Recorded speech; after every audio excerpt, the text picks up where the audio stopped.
Hey, what's up, Dean? C10 Performance. I forgot to, well, I didn't forget. I didn't get a chance to upload the video I made yesterday of like getting the driver's side done and the compressors were all done. But today is Wednesday, so we're back working on the C10. And real quick, do me a favor, like, subscribe to the channel, hit the bell to be notified. Show some love. We got over 500 subscribers. That's awesome. We want to get as many as we can. But anyways, so we got Salvador C10, 85 C10. We're doing a air slam air ride kit. So yesterday I got the compressors all mounted up. You can't really see the front one. Yeah, you can kind of see the back end of it. The tank is in there. I got the driver's side all done, and then I went ahead and got the passenger side all done, got the sway bar hooked back up. Everything is bolted, done as far as the control arm side of everything, and the plumbing side is all done. So I did the same thing on this side. I came out the side of the coil spring bucket. It gets fuzzy there. There it is. Came out the side of the control arm bucket, or the coil spring bucket, whatever. And then I did a P-clamp, like with the rubber insulated P-clamp. Comes back to the valves. So it's a push lock there with a T. And what I was saying yesterday is, if you plumb the T before the fill valve and put the dump valve off the bottom of the T, when you dump, like say you go to dump the front bag or bags, whichever, it'll actually dump the whole system. The tank, it'll drain the whole tank. So that's why you put the fill solenoid first, because when it closes the air behind it, so you don't lose it through the dump. Which on that side I didn't, in a sense, plumb them wrong, but I had them positioned wrong for the mounting bracket. So what it ended up being, you know, the dump, the way the bracket held them, the dump would have been on the wrong side, but no big deal. And then I took the push lock hose, I went through a big hole that's probably like a 1-inch hole on the frame. I went through there, so it's like a nice sweep bend, and then over to the cross member over there, so you can see, you know, it's a big sweep right there. But I also put some of the heat sleeve on it. It'll protect it through this hole. And then P-clamp, you can see way over there, there's another P-clamp, so the insulation runs all the way across to the other side. And then on the other side,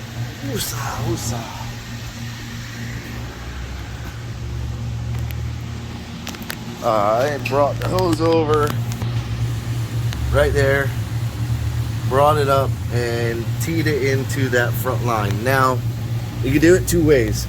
There is another port on the tank right there that I plugged, because they don't give you too many of these 90s. So I don't want to use a straight and have the hose come way down and over. We can order another fitting if need be and run this hose. We could take this hose out, swap it out for a new hose, because there's like probably 50 feet or more. I think they gave us 100 feet. So it's more than enough to swap out a, you know, an 8-10 foot piece. And we could change this T. I mean, we'd probably have to change, I would change both hoses to the front, but it's not a big deal. If, like, we notice the front end comes up slow or something like that, like it would come up a little faster if both lines were direct to the tank. But I don't think it's going to be an issue. Being what he's doing with the truck is the bag kit is more for drivability, because with the way we lowered it, you can see it rubs the inner fender, like just the slightest bump, or if he adds a passenger, it kind of rubs the inner fender. So this is more of a drivability than a bounce up and down type of thing. Then when he gets to a show, he is going to drop the truck down as low as it can go. So we're going to try to get it to go as low as we can go. Right now, yesterday, I took the jack stands out. You notice the truck is on 2 jack stands up front instead of 2 on the side. I let the truck all the way down. The passenger side still had the coil spring in it, but this side had the bag, and it dropped all the way down to the bump stop, and it actually pushed on the bump stop, but that was shoving into the inner fender harder than it's ever shoved in before. But the bump stop held it, which is kind of good. It's kind of perfect. But the passenger side, the bump stop was not touching. The coil spring held the truck up. So I kind of measured the difference, and it was about 1.5 inches lower on this side. So I'm curious to see how much lower it'll be with the bag on that side and no air in it. So we'll have to see once I'm done. And I'm thinking the back, I'm gonna do something a little bit different, because we want to do kind of a C-notch in the frame, but it's not going to be a full C-notch. It's just going to be more so that the axle doesn't slap the frame. It's killing me. You can see that mark on the frame where the axle's been bouncing on it, and it hasn't been as bad since I lowered the front, but it still does it. So the way this bag kit is designed is you plate the frame and then you weld that big bracket in, you know, at whatever position. Me personally, I prefer it to be at the bottom position to get the bag to drop down a little bit more, or to get a little more rise out of the truck, sorry. But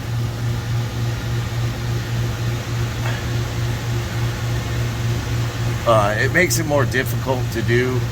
It adds a few steps. So what I'm thinking about doing is doing a notch in the frame like I had talked about, and then maybe making 2 bars that come across kind of in front and behind the carrier of the rear end, so it doesn't interfere with the center housing on the rear end, and have the bag mounts, you know, positioned off of that. That's one way to do it that I kind of think is the route I'm going to go. It's something a little bit different,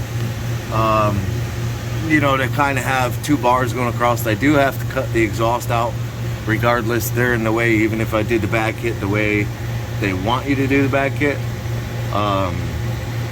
But yeah, so I am gonna jack stuff done, but I'm gonna jack the back end of the truck up, get the big jack stands under it, and cut the exhaust tubes off and start figuring out what I'm gonna do, and then we'll see what we get done, and I'll be back. All right, so I've been plugging away, picking everything up, putting it away because I'm getting out of here soon. But back wheel's back on, which means bags are done in the back. Oh, he's texting me, Salvador, you're gonna get beat up. So we got that bag in there, we got that bag in there. All the brackets are welded, painted. I'll show you the other side. What I decided to do, instead of trying to notch the frame, this isn't going to go up. Oh, punch that. It's not, the axle's not going to go all the way up due to the leaf springs, because we didn't do a 4-link kit. Man, I'm filthy. But, so I took the bracket and notched the frame to the bracket, and then welded the bracket all the way outside, and then from this corner as high up as I could get the torch in there and everything, all the way down along this frame. So cutting the frame out, yeah, that's a bad thing, but we leave this portion of the frame in, you know, almost 2 inches of frame, 1.5 inches or so of frame, So that's the vertical strength. But this bracket is 1/4 inch thick bracket. So it ties it back from this point to that point being in that bracket. So in order for the frame to buckle, in a sense, it would have to bend this portion, but also bend the whole bracket, which it's not going to do. You have the bag bolted to it as well, so that also supports it a little bit, but I wouldn't count on the bracket, but it does support it a little bit. So those are all done. I'm tired. The only thing I have left to do on the rear is plumb it, and then after that it's all the wiring, which I noticed I missed a bunch of paint. But what I'm going to try to do is take the leaf out. That's a bolt that I have no idea what's on the end of it. It should be a nut, but I don't know. So I may cut that off and just kind of weld a pin onto this top leaf to go for the locator in there, because I'm pretty sure that's just a bolt head sticking up through the hole. And then take out, maybe even take out the 2 bottom leaves. I'm not sure. I may try it with the 2 bottom leaves out, or take one out and then take the next one out. May not need to take any of them out, because the truck sat low enough to where it was kind of level. It just banged the rear end off the frame, so he doesn't really need to go much lower. But with the front end, yesterday it dropped lower. I'll have to see where the truck kind of sits and then decide, do we take the leaf out or leave the leaves in. But for now, that's kind of it for today. I'm whooped. Doing this on the ground is it's not super hard, but basically you're like rolling around in all the metal you cut out, everything you grind, you're kind of rolling around in that, and that's why I brought the leaf blower over, because every time I cut or grind, I try and blow all the crap off. It doesn't get rid of everything. So I got metal everywhere. I got a burnt lip. Fun. But pretty much the bags are all done. 100% done. Just got to plumb them and wire it. He also brought, punch your face off the corner panel is always cool. Let's shut all the lights off so I don't forget. So he wants to know the pressure in each bag, and that's not a big deal when you initially say, I want to know all the pressures in each bag. It's not a hard concept to grasp. You dirty. Okay, just plugging in the light. So is this gauge. He ordered 2, he's got 1, but you can kind of see in there, there's 2 pressures, and there's 2 pressure transducers in there. I didn't quite think it all the way through, but this kit doesn't have any kind of T's or anything to screw in 1/8 inch MPT. So we have to find 4 T's that have a female MPT here, or 4 of these T's then get kind of the reverse of this with a female 1/4 inch MPT. So I don't know, I haven't seen a fitting like that in these, in the push locks, so I'm not quite sure how to go about putting a transducer in line without being janky and a bunch of different adapters, reducers, or whatever. But I think it would be cool to have these. I mean, me personally, I wouldn't do it, but I think it would be cool to have them. He can adjust each corner accordingly. The controller, I think I showed it. So you got, you know, your 2 front individual, front together, all four down, rear individual, rear together. So I'm able to control all of them unless I disable the outer buttons on them, but I won't do that.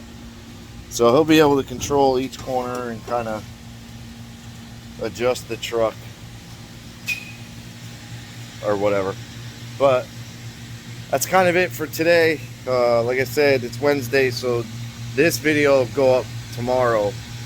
I'm going to put yesterday's video up tonight, and tomorrow when I come down, I'm going to work on getting the rear all plumbed, getting the valves in. And then I'll probably wire up the compressors. I don't have the relays, so I ordered the relays with the fuses in them.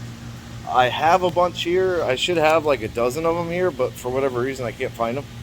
So I don't know what I did with them. I remember using 2, but I don't remember what I did with the rest of them. No idea. But this needs 8. You need 1 on each solenoid. So I need 8 relays, 10 total because of the compressors. Which I didn't even think. I need fuses for the compressor relays.